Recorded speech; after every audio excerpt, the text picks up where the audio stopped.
Hi, Taurus. Can you explain to me what the problem is, though? You guys went first last month.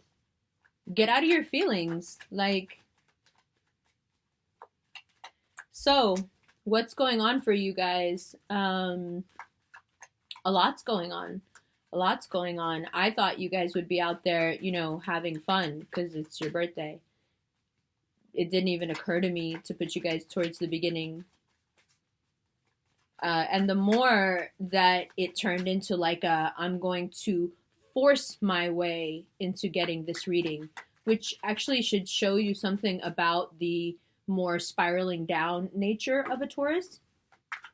The more that happened, because I am the sign after you guys, right? As a Gemini, if you exert any sort of earth sign pressure on a Gemini, we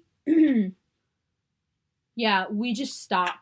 Like, there was a woman behind me in Berkeley in traffic, and I don't know what I did to upset her or what happened, but she just laid on the horn and just wouldn't lay off the horn and just was nah, and just was, and I just stopped my car and I put it in park.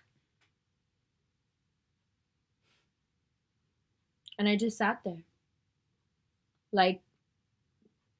No, you're not going to push me. No. So, that same instinct, I think, kicked in for me while I was trying to, I'm doing it by what comes up and what I'm feeling and what I'm thinking. And then I have these aha moments and I'm like, this is what's going on with this sign this month. And then I sit down and do the video because I'm trying to deliver a quality product. So when I feel that sort of pressure, then you do immediately get put to the back of the line because I can't think straight with that kind of pressure, and I'm certainly not going to have any insight. So I'm not saying it's your fault, but that's how it works, right? So here we are. So does that tell us something about what's going on with you guys this month? I think it does. I think that when you guys don't get what you want, you jump to your own conclusions. And of course, everyone does that to a certain extent. But you guys, when you jump, you jump. You jump from we really like her, she really gets us, to she hates us and she's always hated us and she's putting us last. I'm not saying all of you guys are doing that, but I would just like for you to notice in your own collective how far the pendulum swings. And it's ludicrous, all of it, because I've had a great time with Tauruses and I have so many great stories to tell you about April and about May. So, a really amazing thing happened to me with a Taurus this past time when I was out in California. So I was driving from LA to San Francisco, and I just was in need of a few things that I didn't have. And I knew that my ex, who is a Taurus, was out in California, and he had reached out to me and been like, how are you? This is for a very short time, I dated someone that was younger than me that was a Taurus, and everything about that relationship was kind of just perfect. The only reason it didn't work out was because I felt like he was too young and I didn't want to do that, right? And now I'm realizing that was kind of ridiculous because he doesn't act like a young person that way. But at the time that was my apprehension and my misgiving about it. But the thing that I noted and really took to early on when we got together was that nothing was left to chance in terms of creating a bubble of comfort around me every time I was there. I would get done with work or be done with my meetings and my phone would inevitably go off within 10 or 15 minutes of that with a text message that said hop in an Uber, I'm sending you an Uber, I'm ordering this and this and this off the Pakistani menu at the Pakistani place and it's being delivered and I'm rolling a couple of joints and by the time that I would get there, which would be 20, 25 minutes later, everything would be completely set up. And my favorite cartoon would be on TV and my favorite food that I like. And that I didn't have to tell him I like this and that he just noticed it, from the places that I liked it, everything would just be ready. And all I had to do was like take my coat off, go and sit down and just be in this like den of like love and comfort and being taken care of. And it was amazing. It was so cool. Like, you know, add to that the bonus of like him being super good looking and accomplished and all that, you know, stuff that really didn't even matter in those moments. You know, it didn't, like, he's very handsome, but it didn't matter what he looked like. Very accomplished, didn't matter. It didn't even look at him that way. It was just someone who was providing such a level of warmth and comfort and love and just constant kind of steady, you know, I dig you in every way. Like, you're awesome in every way. How much more comfortable can I make you? You know, what do you need? You know, and I was just like, whoa, like after having been in a really kind of, you know, toxic relationship before that, I was like, wow, this is awesome. You know, like I didn't even know, like, sure, you know, Scorpios will take really good care of you. That's for certain. But this is like a different kind of care. This is, I want to make sure you're comfortable. You know, like one of the things that really like got us together was early on when we like were, you know, we had just started talking. I got really sick, which is rare. I think it happens like once a year that I catch a cold. But like when I do, it's like, you know, it can be like severe for a few days. And I can be a baby about it, sure. And we were supposed to hang out and I called him and I was like, I'm sorry, like I can't hang out, you know, like I'm not feeling well. And like I'm like gross not feeling well. Like not like cute, like I'm sick. Like, no, it's disgusting. And he was like, it's not disgusting. Come over here. And I was like, yo, I'm like sweating and have a fever and I'm in like my grossest clothes. And he was like, yeah, so I don't care. Come over here. Let me take care of you. You know, and by the time I got there, there was like Theraflu and tea and even just thinking about it like brings back like, you know, oh, I hate being sick. So it made me think, you know, like this character, this person, this same person that makes you feel so content. Ooh, right? So he calls me up while I'm in LA and he's like, hey, are you here? And I'm like, yes. Oh my God, I would love to see you. What are you doing here? He was out there for work. And a couple of days later, like we weren't able to meet up. A couple of days later, he hits me up again. He's like, you know, I'm leaving on my way back to New York. Like, do you need anything? Are you okay? And I was like, oh my God, like actually, I'm kind of not. Like, I'm out of some stuff that I need to take on my road trip, and I'm kind of not knowing where to get it and what to do, you know, and I have a few hours before I leave. And, you know, long story short, he totally hooked me up. But the important part is when I talked to him a couple of days later, I was like, yo, you really hooked me up. You went out of your way in so many ways. You inconvenienced other people and made them go out of their way for me. And, like, I'm kind of blown away by your hospitality and your level of care. And you know, his response like blew me away. He was like, yo, Umber, I heard the tone of your voice and I knew I had to find a solution. I had to come up with something. And I was like, really? Like, he was like, yeah, you were worried. Like you weren't comfortable. Like you weren't happy. Like, what can I do, you know, to, like, fix this for her? I was like, hey, can we hang out, like, when you come back to New York? Like, when are you back? I want to see you when you come back. And he was like, yeah, I want to see you. Of course I want to see you. Like, you know, you may have been, like, the dark horse in the running, like, that may have been overlooked for some stupid reason or other because someone was in their feelings or something. But now you're coming into that time where like the things you want and the things you wanted and you kind of wished for, you might be able to get them. You know, the sky supports it. And you've got another major arcana here. You've got the Devil card. And the Devil cards come up quite a few times in the readings for this month. But I think the reason it comes up for you here, first of all, right, the horns. Second of all, let's get the obvious stuff out of the way. If you're dealing with a Capricorn or someone who has a Capricorn heavy placement somewhere, then that person might be that person that you really wanted and you couldn't have. And now you're kind of like, hey, do I have a shot at this? And how did you get a shot at it? By doing nothing, by just being you. See, that's why I was telling you that story, like to illustrate that, like, he didn't do anything but just be himself. You know, when I broke up with him, he left me alone. He didn't freak out. He didn't act like a psycho. He didn't do any of that stuff that guys normally do with me where they're like, oh, I'm going to die without you. Please don't. He was just like, no, all right, that's cool. And to the point where I thought we could openly talk about it. And I was like, oh, well, you know, it was easy for you. Like, we remained friends. Like, it was easy for you after we broke up. And he's like, what? No, it wasn't easy. Like, what?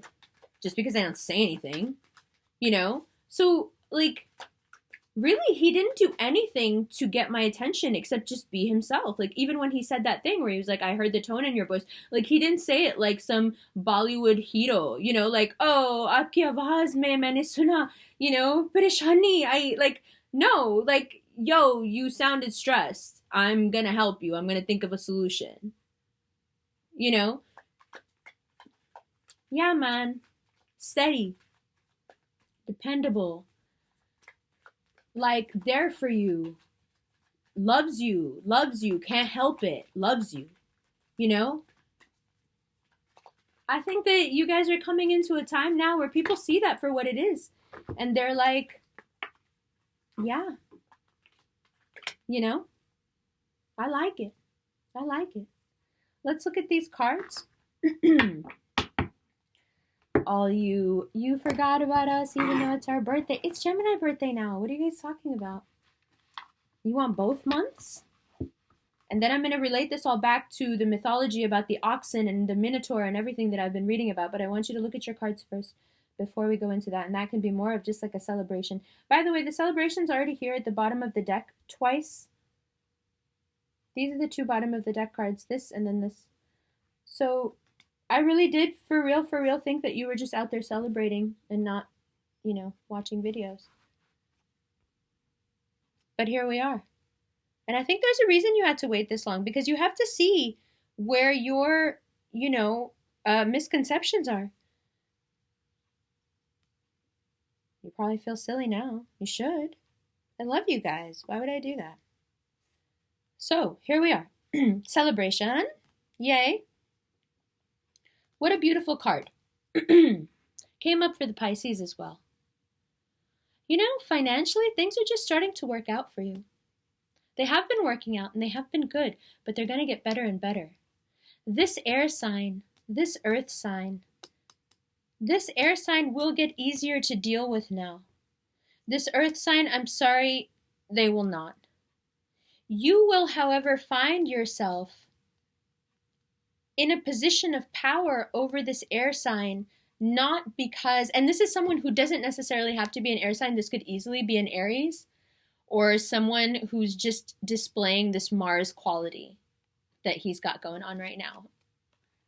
And Mars in Gemini, like none of it is lost on me. So if you're dealing with someone who's Mars heavy or just behaves Mars heavy, that person will diminish a bit in rank and get easier to deal with. One, because of your transformation, and two, purely because you've put so much energy into them.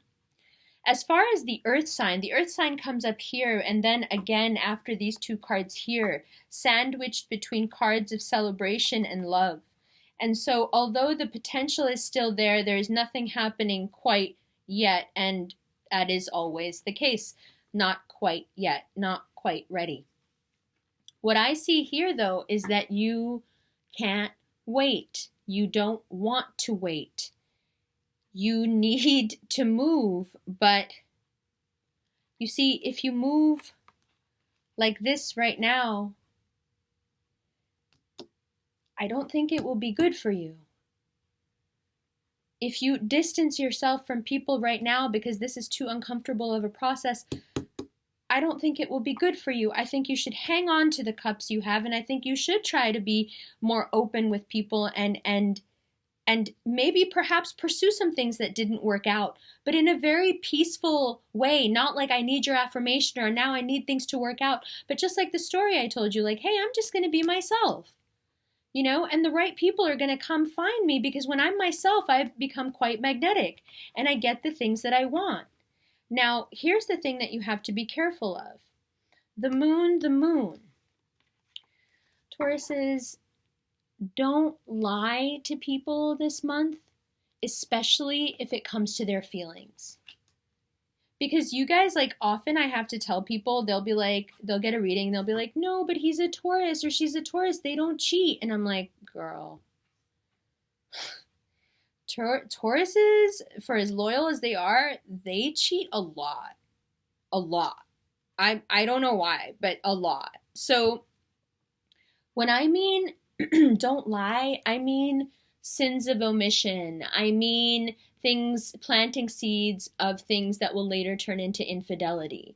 I mean things that you know you shouldn't be doing, and if your partner knew, they'd be so hurt, but there's no way to really prove it, and so you can kind of keep doing it. I'm talking about all that stuff. That stuff is eating at your karma. You don't want that. You don't want to take from another human being who believes in you and invests in you. Because when you take from a person who does that, really, you're just taking from yourself.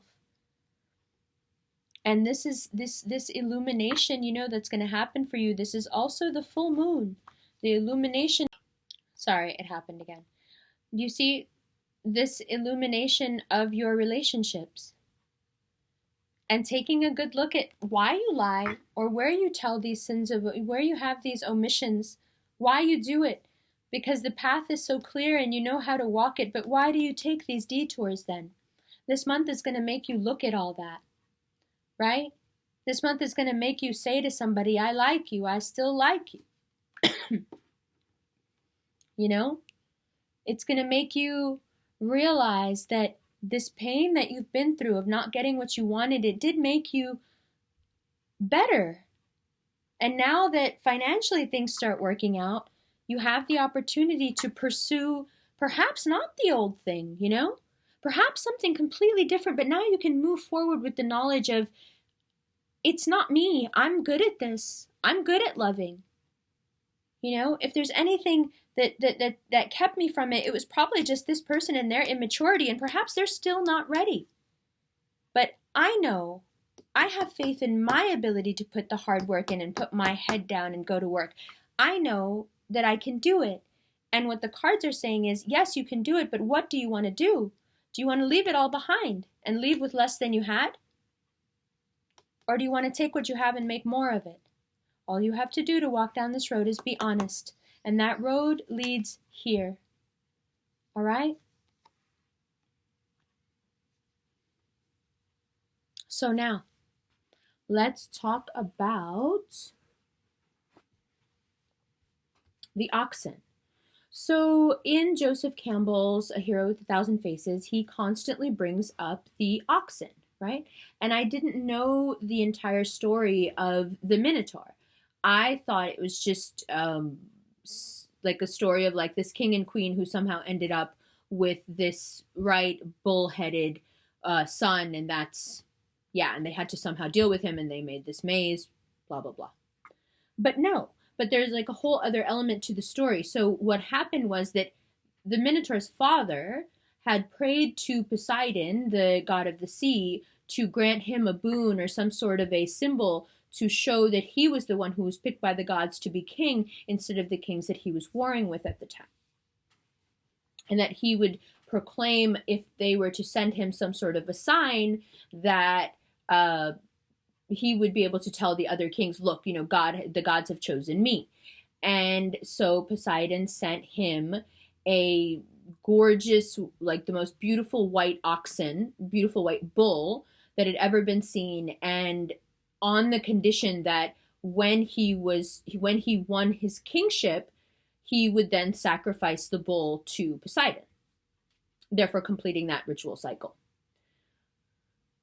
So King Minos, I think it is, of Crete, decides that, well, now that he's got the kingship, he becomes enamored with the bull and doesn't want to sacrifice it. He loves the status and the power that it gives him to have a living proof of this boon from the gods. It fulfills his egoic needs, let's say. And his pleasure with having his egoic needs filled supersedes his need to fulfill himself spiritually, which would in this case be sacrificing the bull, right?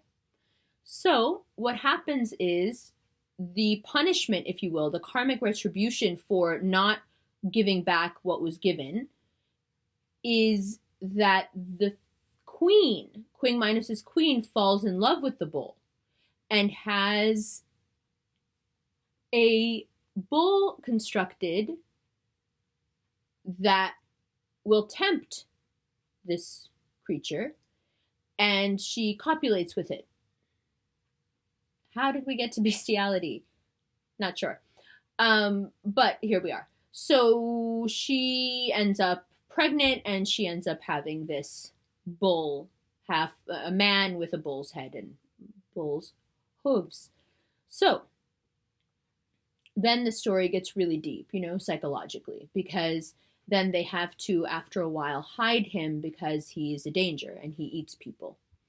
And they hide him in a maze constructed in such a way that he can't get out, and they let people into the maze, and he finds them and kills them and eats them, and this becomes their little game. So why do I tell you that? I find that the symbol of the bull is related to sacrifice in almost every culture. And that's quite strange, right? Considering that there's so many different animals in the world, why would it be this particular one that is at the same time loved and seen as almost magical, because of its strength? And then at the same time, it's the kind of love and admiration that makes you want to kill the thing and sacrifice it. And that's interesting, right? To be so great that you would be the one sacrificed to the gods. What a heavy thing to live with. What a heavy thing to be, to constantly have it in your nature to be sacrificial. And if you're not, you're just not being yourself. Ugh. It's very heavy.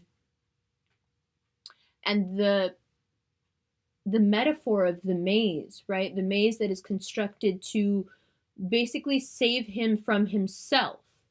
That is something that Taurians do. Taurians will create mental mazes to keep truths from themselves. And they will have that minotaur creature within them, but hidden at the center of such an intricate maze that it never gets to have its day, if you will. But inevitably, because of the bull nature, somehow or other, the monstrosity seeps out. And so what I'm saying is, just like the myth, the labyrinth is, at the end of the day, not able to serve its purpose, right? Because the maze gets figured out.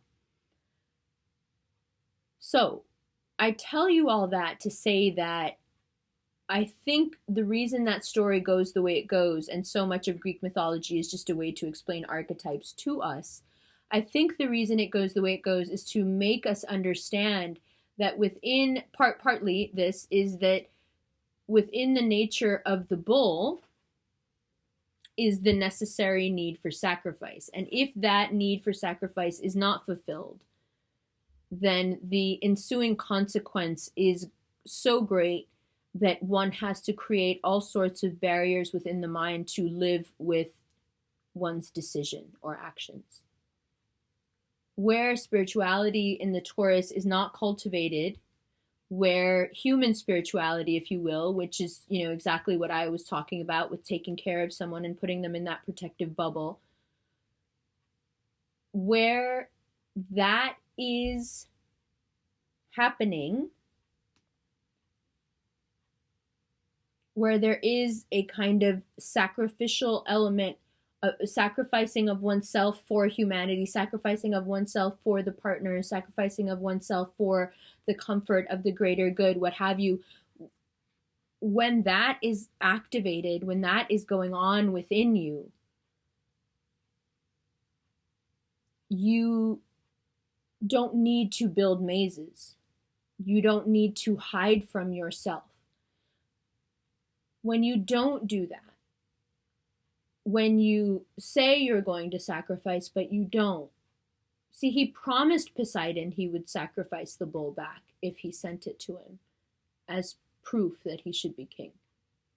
He promised. And then instead he sacrificed another bull that looked like it but wasn't it, and he thought that like Poseidon just wouldn't notice or know.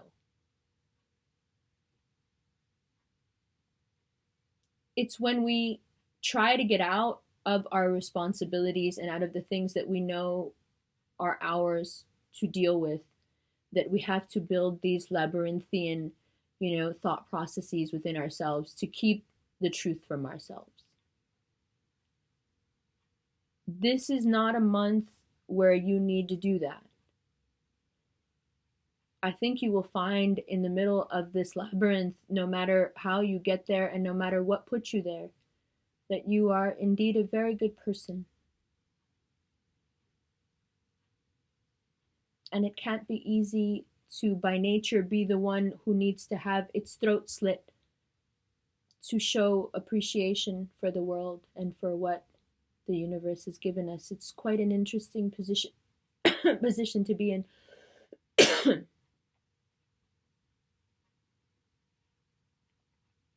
A difficult one. So, on your birthday, I would like for you to take that as a positive, because it is only the best of the best of the best that is worthy of sacrifice. Like my father says, at Eid, in the Muslim world, the most beautiful calves are bought first. Even the thing to be sacrificed costs more when it's beautiful.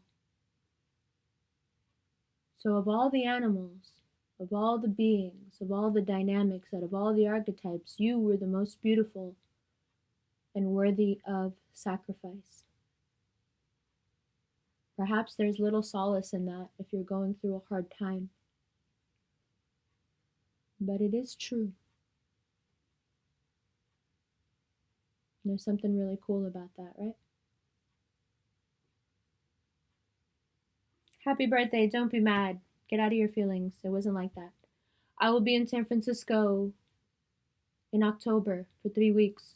I'm doing a bunch of talks there. It's going to be cool. We're going to be selling tickets online. I'm doing readings while I'm there, and I'm doing readings in LA. I'm going to be in LA for the last week of October. I'm also doing an Indian Pakistani, Bangladeshi, brown people, South Asian meetup in Hollywood over the Halloween weekend. Hopefully we can get some sort of a Bollywood party together. Bollywood, Halloween, Hollywood party. I don't know, something like that. I'm playing with it. The best way to hit me up is on Instagram. It's the easiest way to get a response from me. My Instagram is @AmberKhan, and my Twitter is the same, @AmberKhan, and that's also a very easy way to reach me. Other than that, I'll leave my email address below if you're interested in getting in touch with me. That's the way to do it. Okay, Taurus. You guys are so awesome. It's like just this feeling where you just calm down. Just everything in you goes, oh, I'm so taken care of. It's so cool. Right? That's how you make people feel. And it's amazing. So thank you. I love you guys. I will see you in June, and you won't be last.